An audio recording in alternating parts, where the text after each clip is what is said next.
The death of George Floyd has sparked protests against racism across the United States and around the world. In the last hour, Meghan, Duchess of Sussex, has become the latest person to speak out about his death.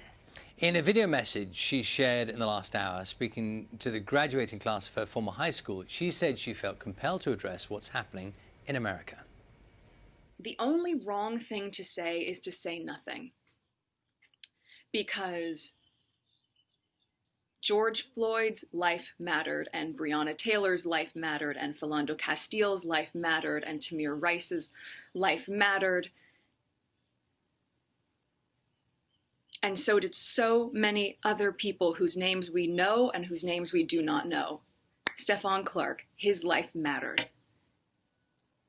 I was 11 or 12 years old when I was just about to start Immaculate Heart Middle School in the fall, and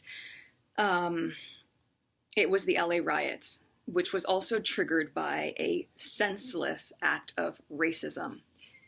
And I remember the curfew, and I remember rushing back home, and on that drive home, seeing ash fall from the sky and smelling the smoke and seeing the smoke billow out of buildings and seeing people run out of buildings carrying bags and looting. And I remember seeing men in the back of a van just holding guns and rifles.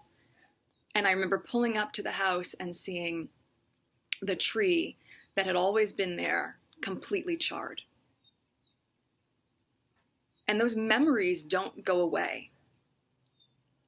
And I can't imagine that at 17 or 18 years old, which is how old you are now, that you would have to have a different version of that same type of experience. That's something that you should have an understanding of, but an understanding of as a history lesson, not as your reality.